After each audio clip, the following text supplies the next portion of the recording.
கிறிஸ்து இயேசுவுக்குள் அன்பாய் அழைக்கப்பட்ட அன்புக்குரிய சகோதர சகோதரிகளே, அனைவருக்கும் ஆண்டவர் இயேசு கிறிஸ்துவுடைய நாமத்தினாலே அன்பின் வாழ்த்துக்கள். பரலோக ரகசியங்கள் என்கிற ஒரு தலைப்பில் எங்களுடைய யூடியூப் சேனலில் வந்து கொண்டிருக்கிற இந்த பாடங்களை அநேக சகோதர சகோதரிகள் நீங்கள் தொடர்ந்து கேட்டுக்கொண்டு வருகிறீர்கள். அதற்காக நாங்கள் தேவனுடைய நாமத்திற்கு ஸ்தோத்திரம் சொல்கிறோம். அன்புக்குரிய சகோதர சகோதரிகளே, தொடர்ந்து இந்த வாரம் நம்ம என்ன சப்ஜெக்ட் பார்க்க போகிறோம் என்று நம்ம ஆராய்ச்சி பண்ணுவதற்கு முன்பாக, கடந்த வாரத்தில் 5ஆம் உலக பேரரசு என்கிற ஒரு பாடம் பார்த்தோம் இல்லையா? அதில் என்ன பார்த்தோம்? இந்த ஆண்டவர் இயேசு கிறிஸ்துவுடைய ராஜ்யம்தான் 5ஆம் உலக பேரரசு. இந்த பூமியில் 4 மிகப்பெரிய பேரரசுகள் எல்லாம் போயிடுச்சு. அதுக்கப்புறம் இன்றைக்கு அந்த சிலை ஞாபகம் இருக்கு இல்லையா? தானியேல் விவரிச்சார் பாருங்க, நேபுகாத் நேச்சார் கண்ட சிலை. அதில் பாத பகுதி, குதிங்கால் பகுதியில் நம்ம இருக்கோம். இரும்பு மாதிரி உரமுள்ள நாடுகள், களிமண் மாதிரி சாஃப்டான நாடுகள், எல்லாரும் இந்த கடைசி பகுதியில் ஒன்றா சேர்ந்துருக்காங்க. சம்பந்தம் கலப்பார்கள் ஞாபகம் இருக்கு இல்லையா? அதுதான் ஐக்கிய நாடுகள் சபை. அது தெளிவாக நம்ம கடந்த வாரம் பார்த்தோம். இவர்கள் நினைக்கிற மாதிரி உலகத்திற்கு ஒரு சமாதானத்தை கொண்டு வர முடியாது. ஐக்கிய நாடுகள் சபை ஏற்படுத்தினுடைய நோக்கமே உலகத்திற்கு ஒரு சமாதானம் கொண்டு வரணும். இன்றைக்கு வரைக்கும் அந்த சமாதானம் கொண்டு வர முடியல, கொண்டு வர முடியாது. சமாதான கர்த்தர் ஆண்டவர் இயேசு கிறிஸ்து இந்த பூமியில் வரணும் இல்லையா? அப்போ அதுதான் அந்த கல், அந்த 2ஆம் வருகை பற்றி நம்ம படித்தோம். கையால் பெயர்க்கப்படாத ஒரு கல் மலையிலிருந்து உருண்டு வந்து பாதத்தில் அடி சொன்ன எல்லா ராஜ்யங்களும் நொறுங்குற மாதிரி இன்னும் கொஞ்ச நாளில் எல்லா ராஜ்யங்களும் நொறுங்கும். அதில் டவுட்டே வேண்டாம். நாம் உயிரோடு இருக்கிற காலத்திலேயே இந்த தீர்க்க தரிசனம் நிறைவேறப் போகிறது. கவனிக்கிறீங்களா? நாம் உயிரோடு இருக்கிற காலத்திலேயே ஆண்டவர் இயேசு கிறிஸ்துடைய ராஜ்யம் நம்முடைய ஜெனரேஷன்லேயே உள்ளே வந்துடும். அப்போது எப்படி முடித்தோம்? அந்த ராஜ்யம் இன்னும் ஏன் வெளிப்படையாக வரல என்று சொல்லி கவனிக்கும் போது, அது வெளிப்படையாக வரணும்னா ஆண்டவர் இயேசு கிறிஸ்து ராஜாவாக வரணும். அந்த ராஜா கூட இந்த பூமியிலிருந்து செலக்ட் ஆன சில ராஜாக்கள் சேரணும். அதான் நிறைய கற்கள் அவரோட சேரணும். அந்த கற்கள் இப்போ தான் சப்ஜெக்டே கேட்டுட்ருக்குது. புரியுதுங்களா? அப்போது அந்த கற்கள் என்னைக்கு ஆண்டவர் இயேசு கிறிஸ்துவோட சேருதோ, அல்லது அவருடைய திருச்சபையின் மக்கள் எப்போ அவரோட ராஜ்யத்தின் ராஜாக்களாக அழைக்கப்பட்டவர்கள் எப்போ அவரோட சேர்றாங்களோ, அன்றைக்கு கண்ணுக்கு தெரிகிற ராஜ்யம் இந்த பூமியில் வந்துவிடும். அப்படின்னா இப்போ என்ன நடந்துட்டுருக்கு? இப்போ என்ன நடந்துட்டுருக்குன்னா, அந்த ராஜ்யத்தின் ராஜாக்களுடைய செலெக்ஷன், இன்னும் சொல்ல போனால் ஃபைனல் செலெக்ஷன். அது ஏற்கனவே நிறையா செலக்ட் ஆகிட்டாங்க. அப்போஸ்தலனாகிய பேதுரு, பவுல் முதற்கொண்டு அவங்கெல்லாம் ஏற்கனவே செலக்ட் ஆகிட்டாங்க. கொஞ்சம் பேர் இப்போ செலக்ட் ஆக வேண்டியிருக்கு. சரிங்களா?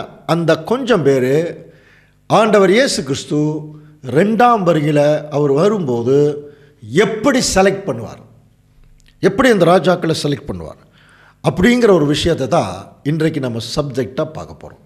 அதற்கு ஆதாரம் ஆண்டவர் இயேசு கிறிஸ்து எப்படி செலக்ட் பண்ண போகிறாருங்கிறத ஒரு உவமையின் மூலம் ஆண்டவர் இயேசு கிறிஸ்து விளக்கியிருக்கார். பேரபிள் நம்ம ஏற்கனவே 10 வெள்ளிக்காசு உவமைகள் எல்லாம் பார்த்துருக்கோம் இல்லையா? அந்த மாதிரி இப்போ நம்ம பார்க்க போகிற உவமையினுடைய தலைப்பு மீன் வலை. கவனிங்க, மீன் வலை, டிராக் நெட் ஆங்கிலத்தில் சொல்வார்கள். இப்போ ஆண்டவர் ஏற்கனவே பல உவமைகள் பேசியிருக்கார். விதைக்கிறவன் ஒருவன் விதைக்க புறப்பட்டான். சில விதை வழியருகே விழுந்தது, அப்புறம் சில விதை கற்பாறையில் விழுந்தது, சில விதை அப்புறம் முள்ளுடங்கள் விழுந்தது, சில விதை நல்ல நிலத்தில் விழுந்தது. இப்படி சொல்லி ஒரு உவமை சொல்கிறார். எதுக்கு சொன்னார்னு தெரியல, ஆனால் கேட்டாங்க. அது கேட்டாங்க, ஒரு கதை மாதிரி கேட்டாங்க. அன்றைக்கி இருந்த ஜனங்கள், ஒரு மனுஷனுக்கு 100 ஆடு இருந்தது. அதில் ஒரு ஆடு காணாமல் போயிடுச்சு. அவர் 99 ஆட்டை வச்சுட்டு இவர் என்ன செய்கிறார்னா, ஒரு ஆடை தேடி போய் அதை தோளில் போட்டு வரார். இப்படி ஒரு உவமை. அதே மாதிரி ஒரு அப்பாவுக்கு 2 பிள்ளைகள். அந்த இளைய மகன் சொத்தையெல்லாம் பிரிச்சுட்டு போய் அவர் ரொம்ப நாளாக அதை தவறான முறையில் அழிச்சிட்டு திரும்பி வரும்போது அந்த அன்பான தகப்பன் அவரை ஏற்றுக்கொள்ளுகிறார். ஆனால் அந்த மூத்த பையன் ஏற்றுக்கிற மனசு இல்லை. எதுக்காக இந்த மாதிரி சில கதைகள் போன்ற விஷயத்தை சொல்கிறார் அப்படிங்கிறத அன்றைக்கு இருந்த ஜனங்களுக்கு அது புரியல. அது உவமைகளாக அது பேசப்பட்டது. கவனிக்கிறீங்க? அப்போது உவமைனாலே என்ன அர்த்தம்? ஆங்கிலத்தில் பேரபிள் சொல்லுவாங்க இல்லையா? அப்போ உவமையினாலே என்ன அர்த்தம்? ஒரு விஷயத்தை புரிய வைக்கிறதுக்கு சொல்லுகிற ஒரு உதாரணம் தான் உவமை. அது ஒரு கதையாக இருக்கலாம், புரியுதுங்களா? அது ஒரு டெமான்ஸ்ட்ரேஷன், செய்முறை விளக்கமாக இருக்கலாம், புரியுதுங்களா? அப்போது ஆண்டவர் இயேசு கிறிஸ்து அன்னைக்கு இருந்த ஜனங்களெல்லாம் எல்லாம் படிக்காத ஒரு பாமர ஜனங்களாக இருந்தாங்க. ஸோ அவங்களுக்கு இப்போ என்ன செய்யணும்? புரிய வைக்கணும். புரிய வைக்கிறதுக்கு அவங்க கண்ணில் பார்த்ததை எல்லாத்தையும் ஒரு உவமையாக அல்லது ஒரு உதாரணமாக எடுத்து பேசினார். அந்த மாதிரி தான் இந்த உலகத்தின் முடிவில், இந்த 2ஆம் உலகத்தின் முடிவில் ஒரு சில ராஜாக்களுடைய செலெக்ஷன் இப்போ நடந்துகிட்ருக்கு. இன்னும் கொஞ்ச நாளில் அந்த செலெக்ஷன் முடிஞ்சிடும். அந்த செலெக்ஷன் எப்படி நடக்குது என்பதை ஆண்டவர் இயேசு கிறிஸ்து ஒரு உவமையில் பேசுகிறார். இப்போ வாசிக்கலாம் பாருங்கள். மத்தேயு 13ஆம் அதிகாரம் 47-48 வாசிக்கலாம். அன்றியும் பரலோக ராஜ்யம் கடலிலே போடப்பட்டு சகல விதமான மீன்களையும் சேர்த்து வாரிக்கொள்ளும் வலைக்கு ஒப்பாய் இருக்கிறது. அது நிறைந்த போது அதை கரையில் இழுத்து உட்கார்ந்து நல்லவைகளை கூடைகளில் சேர்த்து ஆகாதவைகளை எரிந்து போடுவார்கள். இவ்வளோதான் பாருங்க, ஒரு சின்ன உவமை தான். ஆனால் எப்படி ஆரம்பிக்கிறாருன்னா, பரலோக ராஜ்யம் கடலிலே போடப்பட்டு சகலவிதமான மீன்களையும் சேர்த்து வாரிக்கொள்ளும் வலைக்கு ஒப்பாக இருக்கிறது. கவனிங்க, பரலோக ராஜ்யம் கடலுக்கு ஒப்பாக இருக்குன்னு சொல்ல, மீனுக்கு ஒப்பாக இருக்குன்னா சொல்ல. அந்த வலை போட்டு சகல மீன்களையும் வாரிக்கொள்ளும் ஒரு வலைக்கு ஒப்பாக இருக்குது. அது நிறைந்த போது கரையில் உட்கார்ந்து என்ன செய்வாங்கன்னா, நல்லவைகளை கூடையில் அங்கே போடுவாங்க, ஆகாதவைகள் எல்லாம் எரிந்து போடுவாங்க. பாருங்கள், இவையை சொல்லி முடிச்சுட்டு மத்தேயு 13ஆம் அதிகாரம் 49ஆம் வசனத்தில் இப்படியே உலகத்தின் முடிவிலும் நடக்கும். கவனிக்கிறீங்களா? இப்படித்தான் உலகத்தின் முடிவில் நடக்குமா? இப்போ நம்ம எங்கே இருக்கோம்? உலகத்தின் முடிவில் இருந்துட்டுருக்குறோம். அன்புக்குரிய சகோதர சகோதரர்களே, கொஞ்சம் கவனிங்க. உலகத்தின் முடிவில் நம்ம வாழ்ந்துட்டுருக்குறோம். அதுக்குரிய மூகாந்தரங்கள் எல்லா சிம்டம்ஸும் நல்லாவே தெரியுது. நிறையா தெள்ள தெளிவான தீர்க்க தரிசனங்களை வரக்கூடிய வாரங்களில் நம்ம பார்க்க போகிறோம். 3ஆம் உலக யுத்தத்தை பற்றி, இஸ்ரேல் தீர்க்க தரிசனத்தை பற்றி, டோட்டல் உலக ராஜ்யங்களுடைய அழிவை குறித்து, அமெரிக்காவை குறித்து, எல்லா நாடுகளை குறித்து பார்க்க போகிறோம். கவனிக்கிறீங்களா? அப்போது இந்த உலகத்தின் முடிவில் ஆண்டவர் இயேசு கிறிஸ்து எப்படி ஒரு தேவனுடைய திருச்சபையின் பிள்ளைகளை செலக்ட் பண்ணுறாருன்னா, ஒரு மீன் வலையை போட்டு அதில் நிறைய மீன்கள் வருது. அது உட்கார்ந்து நல்ல மீன் கெட்ட மீன் பிரிக்கிறார். இப்போ நீங்களே ஒரு மீன் கடைக்கு போங்க, இந்த படத்தை பார்த்தாலே தெரியும். இந்த படத்தில் ஒரு பெரிய மீன் கடை, கவனிங்க. இந்த மீன் கடையில் போய் மீன் கடைக்காரர்கிட்ட எது நல்ல மீன் எது கெட்ட மீன் கேட்டால் என்ன சொல்லுவாங்க? இது நல்ல மீனுங்க, இது கெட்ட மீனுங்க. எந்த மீன் கடைக்காரராக சொல்லுவாங்களா? அப்போது ஒரு மீன் கடைக்காரனால் இது நல்ல மீன் இது கெட்ட மீனெல்லாம் பிரிக்க முடியாது. இது ருசி ஜாஸ்தி ருசி கம்மி, விலை ஜாஸ்தி விலை கம்மின்னு வேணால் பிரிக்கலாமே ஒழிய இது கெட்ட மீனுன்னு சொல்லி எந்த ஒரு மீன் கடைக்காரனும் விற்க மாட்டான் இல்லையா? ஆனால் அன்புக்குரிய சகோதர சகோதரிகளே, கொஞ்சம் கவனிங்க. இந்த உவமை எதுக்கு தேவன் ஆண்டவர் இயேசு கிறிஸ்து சொல்கிறார் அப்படின்னா, மத்தேயு 13:49 பாருங்கள். தேவ தூதர்கள் புறப்பட்டு நீதிமான்களின் நடுவிலிருந்து பொல்லாதவர்களை பிரித்து. பார்த்தீங்களா? அப்போ இது மீனை பிரிக்கிற விஷயம் இல்லை, நீதிமான்களின் நடுவில் இருந்து பொல்லாதவர்களை பிரிக்கிற விஷயம். இதை தான் செய்ய போகிறார் ஆண்டவர் இயேசு கிறிஸ்து. டோட்டல் கிறிஸ்தவ மண்டலத்தில் ஒரு வகுப்பார் நீதிமான், இன்னொரு வகுப்பார் டோட்டலாகவே பொல்லாதவர்கள். ஸோ இவங்களை என்ன செய்ய போகிறார் அப்படின்னா, தனியாக நீதிமான்களை பிரிக்க போகிறார். எப்படி பிரிக்க போகிறார்? ஒரு மீன் மாதிரி. என்ன போட்டு பிரிக்க போகிறார்? வலையை போட போகிறார். அப்போ ஒரு வலையை லிட்டரலாக ஒரு வலையை கொண்டு வந்து போடுறாரா அப்படின்னு நல்ல ஒரு கேள்வி கேட்கும்போது இதையத்தான் நம்ம இப்போ நம்ம புரிந்து கொள்ள வேண்டும். இது ஆண்டவர் இயேசு கிறிஸ்து பேசின ஒரு உவமை. நம்ம படிக்கிறோம் இல்லையா? அன்றியும் பரலோக ராஜ்யம் கடலிலே போடப்பட்டு சகலவிதமான மீன்களையும் வாரிக்கொள்ளும் வலைக்கொப்பாக இருக்கிறது சொல்லிட்டார் இல்லையா? ஒரு மீன் வலை. இப்போது இந்த மாதிரி அநேக உவமைகளை ஆண்டவர் இயேசு கிறிஸ்து சொல்லும் பொழுது ஒரு முறை ஆண்டவரிடத்தில் போய் சீஷர்கள் கேட்குறாங்க. மத்தேயு 13ஆம் அதிகாரம் 10ஆம் வசனம் பாருங்கள். அப்பொழுது சீஷர்கள் அவரிடத்தில் வந்து, ஏன் உவமைகளாக பேசுகிறேன் என்று கேட்டார்கள். புரியுதுங்களா? அதாவது ஒரு கதை மாதிரி சொல்கிறீங்க, அல்லது புரியாத மாதிரி ஏதோ சொல்லிட்டு இருக்கிறீங்க. ஏன் இப்படியே பேசிகிட்டு இருக்கிறீங்க, எங்களுக்கு புரிகிற மாதிரி நேரடியாக சொல்லலாம் இல்லையா என்கிற அர்த்தத்தில் கேட்குறான். அப்போ அதுக்கும் ஆண்டவர் என்ன பதில் சொல்லியிருக்கலாம் பாருங்கள். நான் பேசுகிற ஊமைக்கு இதுதான் அர்த்தம் அப்படி சொல்லலாம், அல்லது நீங்களே கண்டுபிடிச்சுங்கன்னு சொல்லலாம், சொல்ல மாட்டேன்னு கூட சொல்லலாம். ஆனால் ஆண்டவர் சற்றும் எதிர்பாராத ஒரு பதிலை கொடுக்குறார். வாசிக்கலாம் பாருங்கள், 11ஆம் வசனம். அவர்களுக்கு அவர் பிரதியுத்தரமாக, பரலோக ராஜ்யத்தின் ரகசியங்களை அறியும்படி உங்களுக்கு அருளப்பட்டது, அவர்களுக்கோ அருளப்படவில்லை. பார்த்தீங்களா, பரலோக ராஜ்யத்தின் ரகசியங்களை அறியும்படி உங்களுக்கு அருளப்பட்டது. அப்போ என்ன கேள்வி கேட்டாங்க? ஏன் ஊமைகளாக பேசுகிறீங்கன்னு. அதுக்கு ஆண்டவர் சொன்ன பதில் என்ன? நான் பேசிகிட்டு இருக்கிறது பரலோக ராஜ்யத்தின் ரகசியங்கள். இன்னும் புரிகிற மாதிரி சொல்லணும்னா பரலோக ராஜ்யத்துக்கு போவதுடைய ரகசியங்கள். இன்றைக்கி எல்லா கிறிஸ்தவர்களும் மேக்சிமம் எல்லோரும் என்ன நினச்சிட்டு இருக்கிறாங்கன்னா, நம்ம எல்லாம் பரலோகம் போயிடலாம், ஆண்டவர் வந்து அப்படியே கூட்டிகிட்டு பரலோகத்துக்கு போயிடுவார் அப்படின்னு நினச்சிட்டு இருக்கிறாங்க. வாய்ப்பே இல்லை அன்புக்குரிய சகோதர சகோதரி. இந்த உவமையினுடைய பொருள் தெரியவில்லை என்றால் பரலோக ராஜ்யத்துக்கு போகிறதுக்கான வாய்ப்பு இல்லை. அதுக்காக தான் தேவன் என்ன செய்கிறார்னா இந்த உவமையை நமக்கு சொல்கிறார் ஆண்டவர் இயேசு கிறிஸ்து. இப்போது இந்த உவமையினுடைய பொருளை இப்போ நம்ம என்ன செய்ய போகிறோம்? கண்டுபிடிக்க போகிறோம். எப்படி? அதுதான் வேத வாக்கியங்களை ஆராய்ந்து பாருங்கள். படித்தோம் இல்லையா? இவைகளில் ஜோடி இல்லாமல்றாது படிச்சிருக்கோம் இல்லையா? கர்த்தருடைய புஸ்தகத்திலே தேடி வாசியுங்கள். இப்போது எங்கிருந்து ஆரம்பிக்கலான்னா, பரலோக ராஜ்யம் கடலில் போடப்பட்ட சகல விதமான மீன்களையும் சேர்த்து வாடிக்கொள்ளும் வலைக்கு ஒப்பாக இருக்குது அப்படின்னு சொன்னார் இல்லையா? இப்போ நம்ம என்னென்ன கண்டுபிடிக்கணும்னா, இந்த கடல்னா என்ன, அதுக்கு ஏதாவது ஆவிக்குரிய அர்த்தம் இருக்கா? ஏன்னா ஓமைனாலே ஒரு உதாரணம் தானே. அப்போ எதை உதாரணமாக சொல்கிறார்? ஒரு கடல். அடுத்தது கடல் இருக்கிற மீன்கள். அடுத்தது அந்த மீன்களை வாரிக்கொள்ளக்கூடிய ஒரு வலை. இந்த மூணுக்கும் அர்த்தம் கண்டுபிடிக்கணும். இதுதான் வேத வாக்கியங்களை ஆராய்ந்து பாருங்கள். இப்போது நமக்கு கடந்த கிளாஸ்லேயே நம்ம வந்து இந்த கடலை பற்றி சில வசனங்கள் கூட படிச்சிருக்கிறோம் இல்லையா? கடல் என்றாலே ஏசாயா 57ஆம் அதிகாரம் 20ஆம் வசனம் பாருங்க, வாசிக்கலாம். துன்மார்க்கரோ கொந்தளிக்கும் கடலை போல் இருக்கிறார். பார்த்தீங்களா? துன்மார்க்கரோ கொந்தளிக்கும் கடலை போல் இருக்கிறார். அப்போ இந்த பூமியில் இருக்கிற துன்மார்க்கரெல்லாம் ஒரு கடல் மாதிரி, அதனால தான் கொந்தளிக்கிறாங்க. பாரு, எல்லா நாடுகளும் என்ன ஆகிட்டுருக்கு? கொந்தளிப்பு இருக்கு இல்லையா? எப்படி கடல் அதை அலையை வந்து அடிச்சுட்டு போகிற மாதிரி இன்றைக்கி ஜனங்களுக்குள்ள பயங்கரமான சிவில் வார், உள்நாட்டு கலகங்கள், போராட்டங்கள் ரொம்ப ஜாஸ்தி ஆயிடுச்சு. கொந்தளிக்கிறாங்க எல்லாருமே. காரணம் அவர்களுடைய துன்மார்க்கம். அது மட்டும் இல்லை, இன்னொரு வசனம் கூட வெளிப்படுத்தல் 17ஆம் அதிகாரம் 15ஆம் வசனத்தில் ஒரு வேசியை குறித்து பேசுகிறார். அந்த வேசி உட்கார்ந்திருக்கிற தண்ணீர்களை கண்டாயே, அந்த தண்ணீர்களுக்கு மீனிங் கொடுக்குறேன்னு சொல்கிறார் பாருங்க.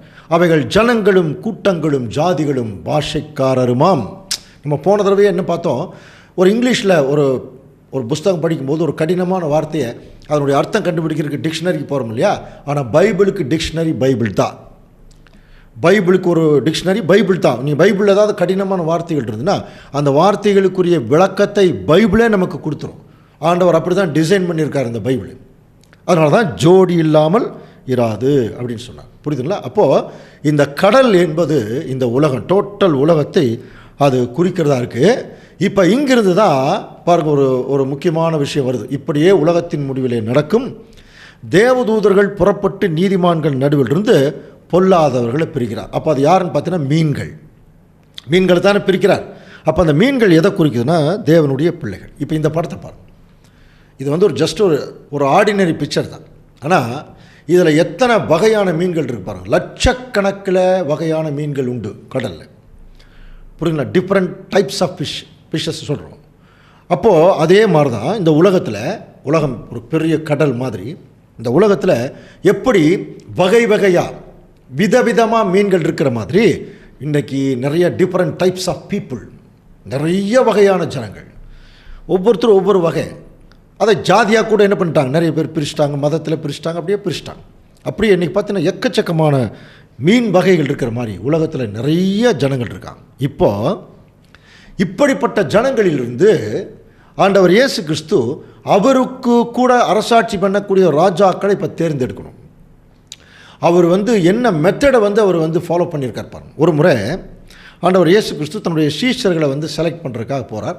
மத்தேயு 4ஆம் அதிகாரத்தில் இருக்குது. கலிலேயா கடலோரமாய் நடந்து போகும்போது பேதுரு, அந்திரேயா எல்லாரும் வலையை வந்து அங்கே போட்டுருக்குறாங்க. அப்போ ஆண்டவர் வந்து என் பின்னே வாருங்கள், உங்களை மனுஷரை பிடிக்கிறவங்களாக்குவேன்னு சொல்கிறார். அப்போ அவங்களுக்கு சில போதங்கள் எல்லாம் பண்ணுறார். பண்ணிவிட்டு இப்போ நான் சொல்கிற இடத்துல கொண்டு போய் நீங்கள் வலையை போடுங்க, உங்களுக்கு மீன் கிடைக்கும் அப்படின்னு சொல்லும்போது அவங்க என்ன சொல்கிறாங்க பாரு, சீமோன் ஐயரே, முழுவதும் நாங்கள் பிரயாசப்பட்டோம், அகப்படவில்லை. ஆனாலும் நீங்கள் சொல்கிறதுக்காக அந்த இடத்துல, அப்போ அதே இடத்துல தான் நைட் ஃபுல்லாக அவங்க போட்டிருக்காங்க, வலை போட்டிருக்காங்க, மீனே கிடைக்கல. இப்போ அதே இடத்துல தான் ஆண்டவர் போட சொல்கிறார். அதெல்லாம் தான் ஒரு தெய்வீக ஒரு திட்டம். இப்போ அங்கே போட்ட உடனே சரி நீங்கள் சொல்கிறதுக்காக போடுறேன்னு சொல்லும்போது அவர்கள் அந்த வலையை போட்டாங்க. அப்பொழுது அவர்கள் தங்கள் வலை கிழிந்து போகத்தக்கதாக மிகுதியான மீன்களை பிடித்தார்கள். இதை பார்த்தோன்னே பேதுருக்கு கொஞ்சம் பயம் வந்துருச்சு. நம்ம பாஷையில் சொல்ல போனால் அவர் என்ன நினச்சிட்டாருன்னா, ஆண்டவர் இயேசு கிறிஸ்து ஒரு மந்திரவாதி மாதிரி நினச்சிட்டார்.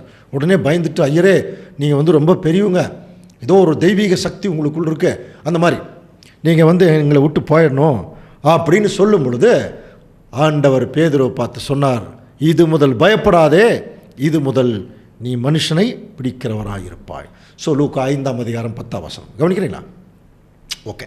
ஸோ இது எதுக்காக இந்த ஒரு டெமான்ஸ்ட்ரேஷன் நடந்தது அப்படின்னா, ஆண்டவர் இயேசு கிறிஸ்து இப்போது அவருடைய ராஜ்யத்தின் ராஜாக்களை அவர் எப்படி தான் செலக்ட் பண்ண போகிறார்னா, முதல் வருகையிலையும் அப்படி தான் செலக்ட் பண்ணாரா, ரெண்டாம் வருகையிலையும் இப்படி தான் செலக்ட் பண்ண போகிறார். எப்படி செலக்ட் பண்ண போகிறார்? அதை தான் பரலோக ராஜ்யம் சகலவிதமான மீன்களையும் வாரிக்கொள்ளும் ஒரு வலைக்கு ஒப்பார்கள். படித்தோம் இல்லையா? அப்போது இந்த மீன்கள் தான் தேவனுடைய பிள்ளைகள், இவங்களை பிரிக்கணும். இப்போ ஆண்டவர் இயேசு கிறிஸ்து முதலாம் வருகையில் ஆகட்டும், ரெண்டாம் வருகையில் ஆகட்டும், அவருடைய ராஜ்யத்தின் ராஜாக்களை பிரிக்கிறதுக்கு ஒரு வலை எடுத்துகிட்டு வந்தாருங்க. கவனிக்கிறீங்களா? இப்போ தான் நம்ம சப்ஜெக்டுக்குள்ளே போகிறோம். ஒரு வலை எடுத்துகிட்டு வரார். இப்போ நம்ம வலைன்னா லிட்ரலாகவே ஒரு வலையா அப்படின்னா இல்லை. ஆனால் அது என்ன வலை? இவர் ஏற்கனவே பேசுனது உவமை தானே. உவமைன்னா என்ன? ஒரு விஷயத்தை புரிய வைக்கிறதுக்காக சொல்கிற உதாரணம். அப்போது ஒரு உதாரணத்தை எடுக்கிறார். ஒரு வலை மாதிரி ஒன்று எடுத்துகிட்டு வர்றார். இப்போ ஒரு வலையை நீங்கள் பாருங்கள். வலையை பார்த்தாலே நமக்கு நல்லா தெரியும். 2 கயிறு இருக்கும். ஒன்று வெர்டிக்கலாக ஒரு கயிறு போகும், ஹரிசாண்டலாக ஒரு கயிறு போகும். அதாவது மேலேயும் சைட்லேயும் இப்படி கிடைமட்டமாக 2 கயிறுகளால் கட்டப்பட்டது தான் வலை. புரியுதுல்ல? வெர்டிக்கலாக ஒரு ஒன்றும் ஹரிசாண்டலாக 2 கயிறுகளால் கட்டப்பட்டு தான் வலை. அப்போ ஆண்டவர் இயேசு கிறிஸ்து 2 கயிறுகளால் கட்டப்பட்ட ஒரு வலையை தாங்க எடுத்துகிட்டு வந்தாராம். கவனிக்கிறீங்களா? என்னது முதல் கயிறு? இப்போ வாசிக்கலாம் பாருங்க. ஓசியா 11:4. மனுஷரை கட்டி இழுக்கிற அன்பின் கயிறுகளால் நான் அவர்களை இழுத்தேன்.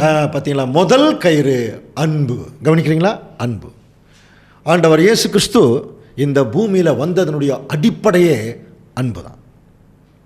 மனுஷரை கட்டி இழுக்கிற அன்பின் கயிறுகள்.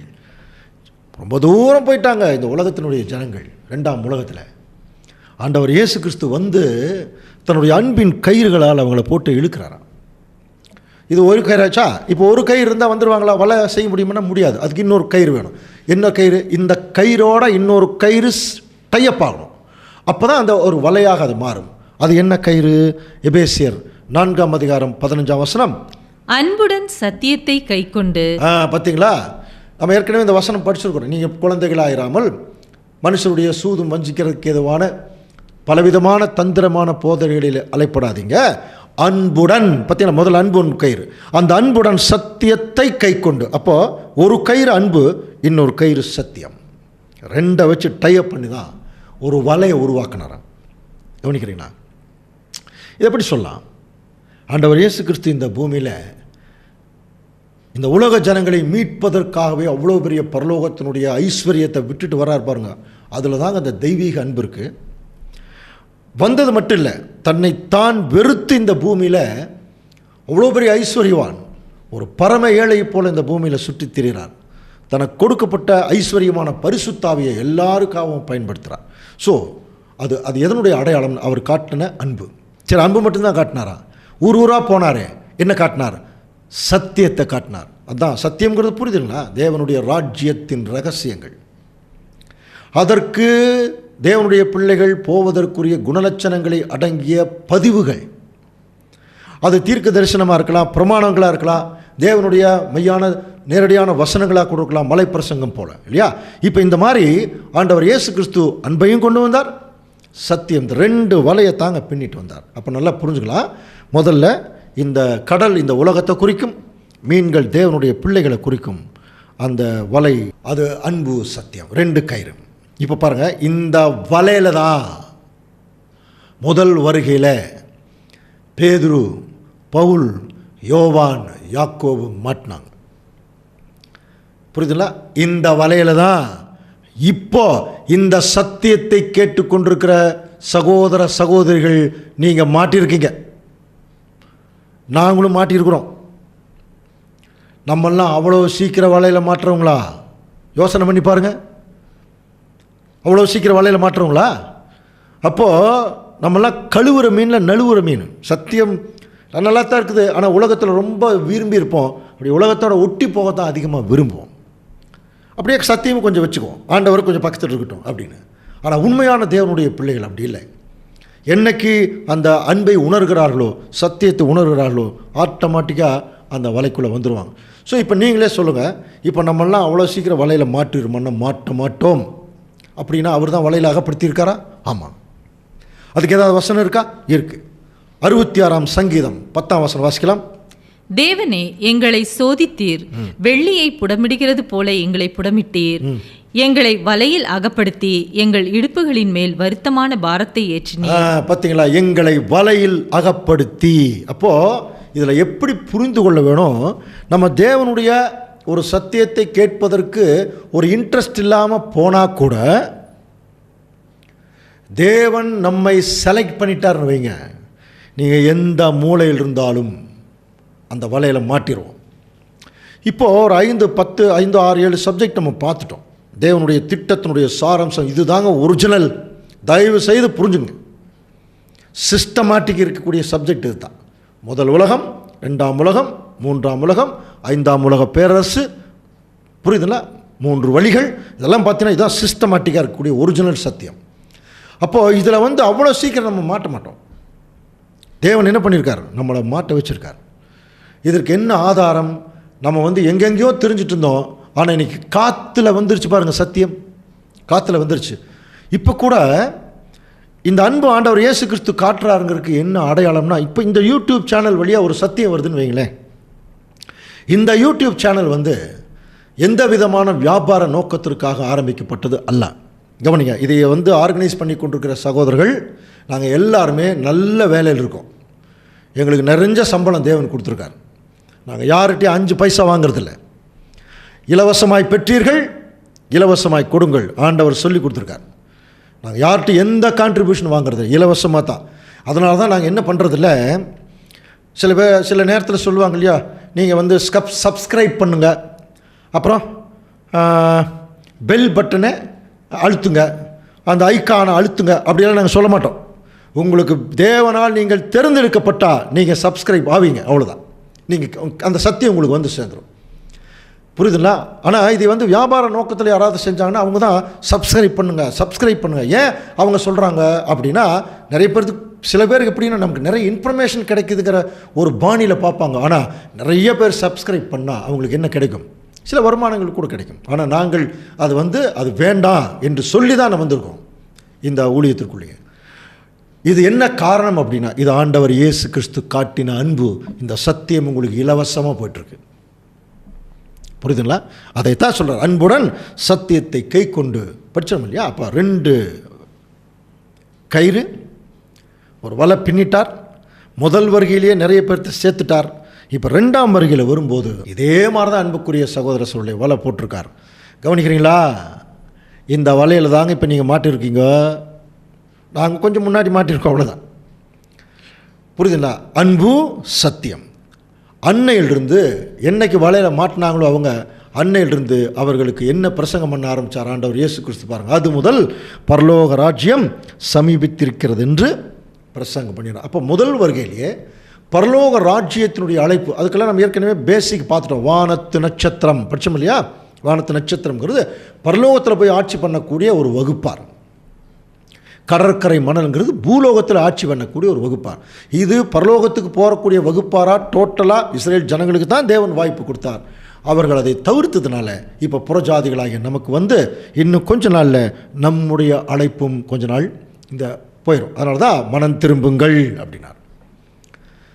இன்றைக்கு வரைக்கும் அந்த வசனம் நமக்கு பொருந்தி வரும் தெரியுங்களா? ஏன்னா நம்ம எல்லாம் கிறிஸ்தவர்கள் ஆகிட்டோம், பைபிளெல்லாம் படித்தா கூட இன்னும் சில மனம் திரும்பாத நிலைமையில தான் இருக்கிறோம். அதனால தான் சொல்கிறார் மனம் திரும்புங்கள். இப்போது ஒரு வலை போட்டிருக்காரு. இப்போது கவனிங்க, இந்த last and final net, track net போட்டாச்சா? இப்போ போட்டுன்னே நிறையா மீன்கள் இதில் மாட்டிருக்கு. இப்போ எப்படி அதை செலக்ட் பண்ணுறாரு பாருங்க. மத்தேயு 13:48 அது நிறைந்த போது அதை கரையிலே இழுத்து உட்கார்ந்து நல்லவைகளை கூடையிலே சேர்த்து ஆகாதவைகளை என்ன பண்ணிடுவாங்க, எரிந்து போடுவார்கள். இதை சொல்லிட்டு தான் அடுத்த வசனமே இப்படியே உலகத்தின் முடிவிலும் நடக்கும். அப்போது அன்புக்குரிய சகோதர சகோதரர்களே, இப்போ அன்பு சத்தியம் என்கிற வலையை இன்னமும் இப்பவும் நம்ம மத்தியில் ஆண்டவர் இயேசு கிறிஸ்து போட்டிருக்கார். இந்த கடல் உலகம் நம்மெல்லாம் நல்ல மீன்களாக இருக்க வேணும். ஆனால் அதே சமயத்தில் இதே கிறிஸ்தவ மண்டலத்தில் சில மோசமான மீன்கள் கூட இருக்குது. அப்போ முதல் வருகையில் ஆண்டவர் இயேசு கிறிஸ்து இந்த ஒரு காரியத்தை செய்து அதுக்கப்புறம் சீஷர்களும் அவங்களுக்கு சொன்னார், நீங்கள் புறஜாதியார் நாடுகளுக்கு போகாதீங்க, இந்த வலையை எடுத்துகிட்டு காணாமல் போன நாடுகளை இஸ்ரேல் ஜனங்களிடத்தில் போங்க அப்படின்னு சொல்லும் பொழுது எல்லோரும் போனாங்க. விசேஷமாக பவுல் பர்னபாவெல்லாம் போய் இஸ்ரேல் ஜனங்கள் மத்தியில் அந்த ஊழியத்தை செய்தாங்க. ஆனால் இஸ்ரேல் ஜனங்கள் கேட்டாங்களா? அப்போஸ்தலர் 13:46 இப்போ வாசிக்கலாம். அப்பொழுது பவுலும் பர்னபாவும் தைரியம் கொண்டு அவர்களை நோக்கி, முதலாவது உங்களுக்கே தேவ வசனத்தை சொல்ல வேண்டியதா இருந்தது, நீங்களோ அதை தள்ளி உங்களை நித்திய ஜீவனுக்கு அபாத்திரராக தீர்த்து கொள்ளுகிறபடியினால் இதோ நாங்கள் புறஜாதியார் இடத்தில் போகிறோம். பவுல் பர்னபாவெல்லாம் வைராக்கியத்தில், இப்போ நாங்கள் உங்களுக்கு தான் சொன்னோம், நீங்கள் அதை என்ன பண்ணிட்டீங்க, வெறுத்து தள்ளிட்டீங்க. இதோ நாங்கள் புறஜாதியார், இதே வலை ஆண்டவர் இயேசு கிறிஸ்து கொடுத்து அனுப்பிச்சிட்டார், போய் அங்கே போடுங்க புறஜாதி. அப்போ தேவன் புறஜாதிகளில் நின்று ஒரு நாமத்துக்காக ஒரு ஜனத்தை தேர்ந்தெடுத்தார். அன்னையிலிருந்து இன்னைக்கு வரைக்கும் இந்த மீன் வலை போடப்பட்டிருக்கிறது. இப்போ அநேக மீன்கள் இந்த வலையில் மாட்டியிருக்கு. கொஞ்சம் கவனிக்கிறீங்களா? சரி, இப்போ ஒரு கேள்வி. ஏன் ஆண்டவர் இந்த திருச்சபையின் பிள்ளைகளுடைய அழைப்பை ஒரு மீன் வலைக்கு ஒப்பிட்டு சொன்னார்? வேறு ஏதாவது உதாரணம் கிடைக்கலையா? காரணம், அந்த மீனை கொஞ்சம் நல்லா பாருங்கள். மீன் கடலில் இருக்கும் அல்லது தண்ணியில் இருக்கும். இப்போ அதை வலை போட்டோன்னே கொஞ்சம் கொஞ்சமாக அது கரைக்கு இழுக்கப்படும் போது கொஞ்சம் கொஞ்சமாக மீன் என்ன ஆயிடும். சில மீன்கள் அப்படியே மறுபடியும் தண்ணியிலே போயிடும். சில மீன்கள் வலையில் நல்லா மாட்டிடுச்சுன்னா துள்ளும். கொஞ்சம் நேரத்தில் அது என்ன ஆகிடும், அது மரித்து போயிடும், செத்து போயிடும். கவனிங்க. அப்படின்னா தேவனுடைய திருச்சபையின் பிள்ளைகளுக்கு இப்போ என்ன சொல்கிறாரு, நீங்கள் சாகணும் அப்படின்னா. இதுக்கு தான் இவ்வளோ பெரிய பிரசங்கமா அப்படின்னா? ஆமாம். ஏன்னா ஒரு மீன் எப்போ தெரியுங்களா பயன்பாட்டுக்கு வரும், அது செத்தா தாங்க வரும். அப்படின்னா திருச்சபையின் பிள்ளைகள் இப்போ என்ன ஆகணும், சாகணும். அதுக்கு நிறைய விளக்கங்கள் நம்ம சகோதரர்கள் எல்லாம் பேசியிருப்பாங்க. ஆனால் சிம்பிளாக நம்ம சொல்லணும்னா ரோமர் 6:2 வாசிக்கலாம். பாவத்துக்கு மரித்த நாம் இனி அதிலே எப்படி பிழைப்போம்? அப்போ திருச்சபையின் பிள்ளைகள் உண்மையாலுமே சத்தியத்துக்குள்ளே அந்த 3 வழிகளெல்லாம் படித்தோம் இல்லையா? அந்த இடுக்கமான வாசல் வழியாக வரக்கூடிய தேவனுடைய திருச்சபையின் பிள்ளைகள் இந்த பூமியில் சத்தியத்துக்குள்ளே வந்த உடனே இந்த பூமிக்கு செத்துருவாங்களாம். அப்படின்னா புரியுதா? பாவத்துக்கு மரித்த நாம், சில நேரத்தில் ஒரு ஜெனரலாக சொல்கிறது, பாவத்துக்கு மரித்து நீதிக்கு பிழைக்கிறது, பாவத்துக்கு செத்து நீதிக்கு பிழைக்கிறதுமா. அது என்ன? அதுக்கு ஒரு விளக்கம் வேணும் இல்லையா? அப்போது இந்த பூமியில் ஒரு மனுஷன், திருச்சபையின் மக்கள், இந்த ராஜாக்களாக அழைக்கப்படுறவங்க தங்களுடைய அழைப்பின் மேன்மையை உணர்ந்துட்டாங்கன்னா திருந்திடுவாங்க. அதுதான் அதனுடைய அர்த்தம். அப்போ திருந்துவாங்கன்னா எப்படி? இந்த பூமியில் உயிரோடு தான் இருப்பாங்க, ஆனால் மரித்த நிலைமையில் இருப்பாங்க. எப்படி? இப்போ ஒரு உயிரோடு ஒரு மனுஷன் இருக்கார், அவர் நிறைய பாவங்கள் பண்ணிட்டார், நிறையா ஒரு ட்ரிங்க்ஸு பயன்படுத்துகிறார்னு வச்சுக்க, மதுபானம் பயன்படுத்துகிறார், மற்ற இதை பயன்படுத்துகிறார். இப்போ அவர் இறந்து போயிட்டார். இறந்து போனோன்னு அவரை படுக்க வச்சுருக்காங்க. அப்போது அவர் ஏற்கனவே பயன்படுத்தின மதுபானத்தை கொண்டு முன்னாடி வச்சா எடுத்து குடிச்சிருவாரா? குடிக்க மாட்டார். ஏன்? அவர் செத்துட்டார். அப்போ அவர் பக்கத்திலே அந்த பாவம் இருக்குது, அவர் ஏன் அதை செய்யலைன்னா அவர் செத்துட்டார். அதே மாதிரி தான் நம்மளை சுற்றி நிறைய பாவங்கள் இருக்குது. திருச்சபையின் பிள்ளைகள் இதற்கெல்லாம் தங்களை அங்கே மறிக்கணும். அதுதான் ஒரு மீன் அடையாளமாக சொன்னது. ஒரு மீன் எப்படி கொஞ்சம் கொஞ்சமாக கரைக்கு வரும் பொழுது அது மரிக்கிறதோ அந்த மாதிரி தான் திருச்சபையின் பிள்ளைகள் இந்த பாவத்திலிருந்து கொஞ்சம் கொஞ்சமாக. அதனால தான் இந்த வலை எப்படி தெரியுங்களா இழுப்பாங்க, அப்படியே கொஞ்சம் கொஞ்சமாக இழுப்பாங்க இல்லையா? அப்படி தாங்க ஒவ்வொரு வாரம் ஒரு இழுப்பு. நான் சொல்கிறது புரியுதுங்களா? முதலாம் உலகம் ஒரு இழுப்பு, 2ஆம் உலகம் ஒரு இழுப்பு, 3ஆம் உலகம் ஒரு இழுப்பு. அப்படியே கொஞ்சம் கொஞ்சமாக மாட்டின மீன்களை அப்படியே கரைக்கு கொண்டு வரணும். 60 வகுப்பில் வரும்போது இப்போ இதை கேட்டுக்கொண்டிருக்கிற அநேக தேவனுடைய பிள்ளைகள், அவர்கள் எந்த சபையில் இருந்தாலும், எந்த ஊர் இருந்தாலும், எந்த நாட்டில் இருந்தாலும் அவர்கள் கரைக்கு வந்து விடுவார்கள். கரைனா புரியுது இல்லையா? சுத்தமான சத்தியம் புரியுதுல, பேசிக் டாக்டரின், அடிப்படை சத்தியங்களுக்குள்ளே அவங்க வந்துடுவாங்க. கவனிக்கிறீங்களா? அப்போ கொஞ்சம் கொஞ்சமாக அவங்க அடிப்படை சத்தியம் தெரியாதனால தான் அன்புக்குரிய சகோதர சகோதரி இன்றைக்கி நிறைய போதகர்கள் ஜனங்களை ரொம்ப கன்ஃபியூஸ் பண்ணிட்டான். ஒரே பைபிள் தான், ஆளாளுக்கு ஒரு போதனையை போதிச்சிட்டாங்க. பட் பைபிள் ஒன்று தான் போதிக்கும். த ட்ரூத் அப்படின்னா ஒன்று தான். ஆண்டவர் இயேசு கிறிஸ்து ஒருத்தர் தான், ஒரே விசுவாசம்தான், ஒரே ஞானஸ்தானம், ஒரே ஆவி, டபுளெல்லாம் கிடையாது. அப்படின்னா நம்ம என்ன புரிந்து கொள்ள வேணும்? நிறைய பேர் பேசினா கூட அவர்கள் பேசுகிறது சத்தியத்திற்கு உகந்ததாக இருக்குது அப்படின்னா அதான் ஒரிஜினல். வேதத்திற்கு இப்போ நாங்களே பேசுகிறோம், பேசும்போது நீங்கள் என்ன பண்ணுங்கள், சந்தேகத்தோடைய சப்ஜெக்ட் கேளுங்க. புரியுதுங்களா? இவங்க பேசுகிறது பைபிளுக்கு ஒத்து இருக்கான்னு பாருங்கள். ஒத்து இருந்ததுன்னா தாராளமாக நீங்கள் எடுத்துகிட்டு போனீங்கன்னா அது உங்களுடைய பக்தி விருத்திக்கும், உங்களை ராஜ்யத்தில் கிறிஸ்து வரைக்கும் அதை வழி நடத்தும். இந்த சத்தியம் நாங்கள் வழி நடத்த மாட்டோம், அது சத்தியமே உங்களை வழி நடத்திட்டு போயிடும். அன்புக்குரிய சகோதர சொல்லே, அதே மாதிரி தான் அதுலேயே 4ஆம் வசனத்தில் கவனிக்கும் போது, மேலும் பிதாவுடைய மகிமையினாலே கிறிஸ்து மரித்தோரிலிருந்து எழுப்பப்பட்டது போல நாமும் புதிதான ஜீவனுள்ளவர்களாய் நடந்து கொள்ளும்படி அவருடைய மரணத்திற்குள்ளாக்கும் ஞானஸ்தானத்தினாலே கிறிஸ்து உடனே கூட அடக்கம் பண்ணப்பட்டோம். அடுத்த வசனம், ஆதலால் அவருடைய மரணத்தின் சாயலில் நாம் இணைக்கப்பட்டவர்களானால் அவர் உயிர்த்தெழுதலின் சாயலிலும் இணைக்கப்பட்டிருப்போம். இது ரொம்ப ரொம்ப முக்கியம் அன்புக்குரிய சகோதர சொல்லுடைய. ஆண்டவர் இயேசு கிறிஸ்து இந்த பூமியில மாம்சத்திலே கொலையுண்டு ஆவியிலே உயிர்ப்பிக்கப்பட்டார். பேதுரு எழுதுறார். அப்போது ஏன் ஆண்டவர் இயேசு கிறிஸ்து ஆவியின் சரீரத்தில் உயிர் தெழுந்தார்னா, ஆவியின் சரீரத்தில் இருக்கிறவங்க தாங்க பரலோகத்துக்கு போக முடியும். அப்படின்னு அந்த உலக ஜனங்களெல்லாம் 3ஆம் உலகத்தில் உயிர் தெழுந்து வரும்போது எப்படி வருவாங்க? எல்லாம் இங்கே மாம்சத்தில் தான் வருவாங்க. அதனால தான் நம்முடைய ராஜ்யம் வருவதாகன்னு சொன்னார். கவனிங்க, இது நிறைய பேருக்கு குழப்பம். எல்லாரும் பரலோகம் போயிடுவாங்க. ஒரு சிலர் எப்படி போதிக்கிறாங்கன்னா, ஒரு சிலர் பரலோகம் போயிடுவாங்க, மித்த இருக்கிறவங்களாம் நரகத்துக்கு போயிடுவாங்க அப்படின்னு. ஆனால் வேதம் என்ன சொல்லுதுன்னா, 3ஆம் உலகம் வரும்போது ஒட்டுமொத்த உலக ஜனங்களையும் அவர் உயிர் தெழுப்ப போகிறார். ஆதாமுக்குள் எல்லாரும் மரிக்கிறது போல கிறிஸ்துவுக்குள் எல்லாரும் உயிர்ப்பிக்கப்படுவார்கள். உயிர் தெழுந்து இழந்த ஆசீர்வாதங்களை கொடுக்க போகிறாருங்கிறது தான் ராஜ்யத்தின் நல்ல செய்தி. அப்போ எல்லாரும் உலகத்தில் மாம்சத்தில் தான் வருவாங்க.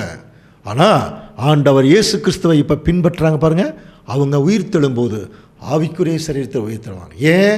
அவர்கள் கிறிஸ்து உடனே பரலோகத்தில் போய் ஆட்சி பண்ணக்கூடியவர்கள்.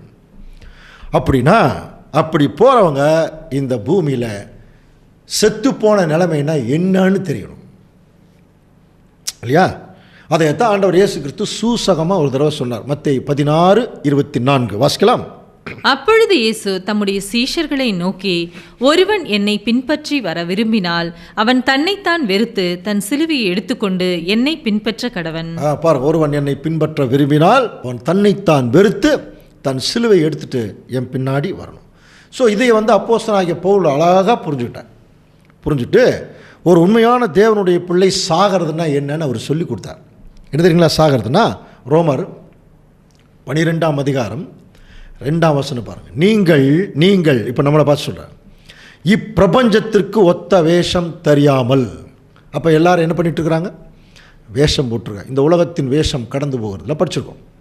அப்போ இந்த பிரபஞ்சத்திற்குரிய ஒத்த வேஷம் தெரியாமல் ஒரு கமா இருக்கா? அடுத்தது, தேவனுடைய நன்மையும் பிரியமும் பரிபூர்ணமான சித்தம் இன்னதென்று பகுத்தறியத்தக்கதாக 2வது கமா, உங்கள் மனம் புதிதாகிறதுனாலே மறுரூபமாகுங்கள், முற்றுப்புள்ளி. இந்த வசனம் 3ஆக பிரிக்கப்பட்டிருக்கு. கவனிக்கிறீங்களா? ஒன்று, தேவனுடைய உண்மையாக ஆண்டவர் இயேசு கிறிஸ்துவை ஃபாலோ பண்ணுறவங்க இப்பிரபஞ்சத்திற்குரிய வேஷம் போற்றக்கூடாது. பாருங்க, இந்த பிரபஞ்சத்தில் தவறான போதங்கள், சடங்காச்சாரங்கள், சம்பிரதாயங்கள், தவறான குணலட்சணங்கள், மாய்மாலம் ரொம்ப முக்கியம். இதெல்லாம் பண்ணிகிட்ருக்குறாங்க எல்லாருமே. நீங்கள் பண்ணாதீங்க அதான் நீங்கள். அடுத்தது, மாய்மாலம் பண்ணாமல் இருந்து அப்படியே இருங்கன்னு சொல்ல.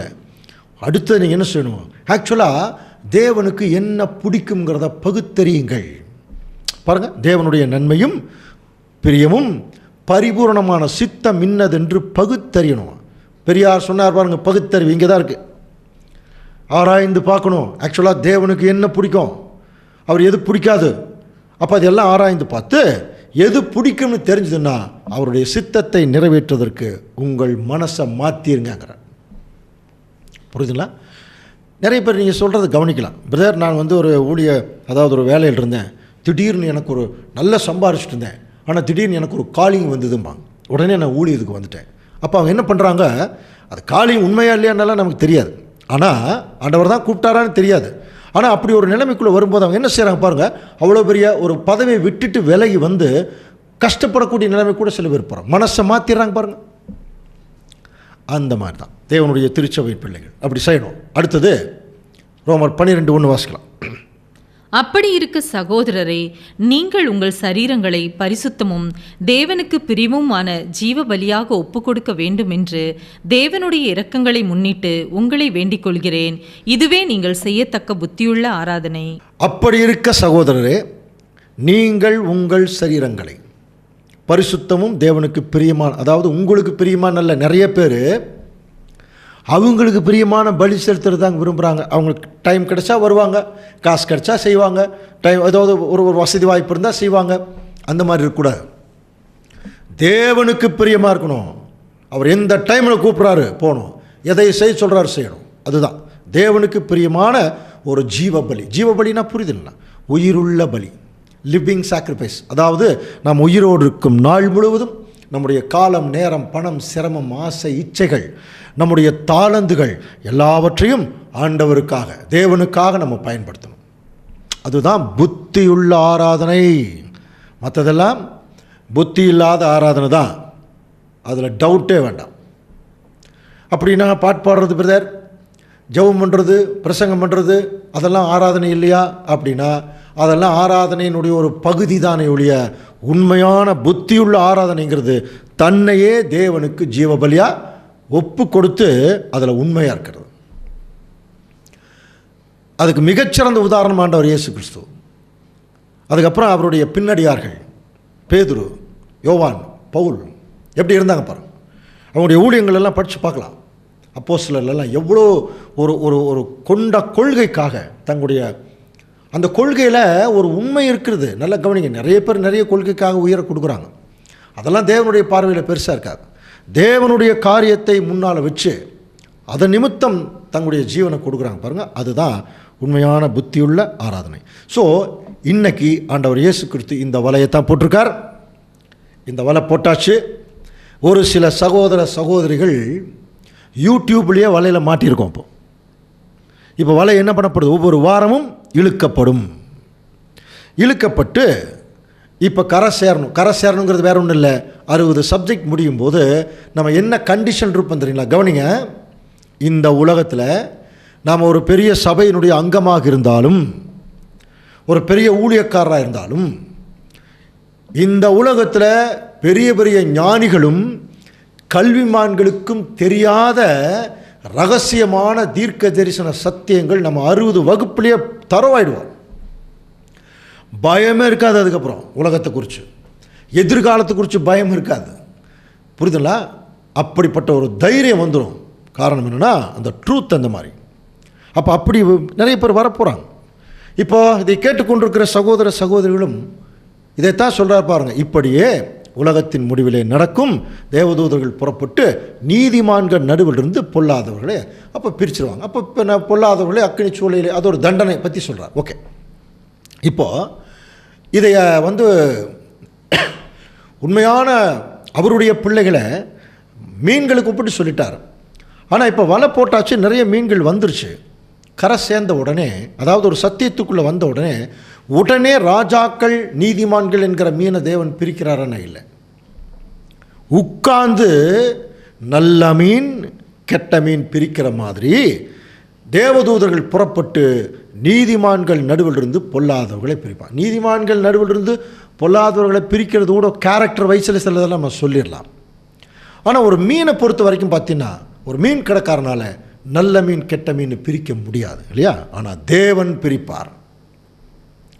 நமக்கு இந்த டெக்னாலஜி சொல்லி கொடுக்கணுங்கிறதுக்காகவே நல்ல மீன் கெட்ட மீன்கிற வார்த்தை ஆண்டவர் இயேசு கிறிஸ்து பயன்படுத்துகிறார். அப்போது நல்ல மீன் கெட்ட மீன் வந்து உலக ஒரு வியாபாரி பிரிக்க முடியாது.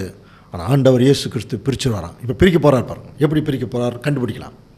இதுதான் வேத வாக்கியங்களை ஆராய்ந்து பாருங்கள்.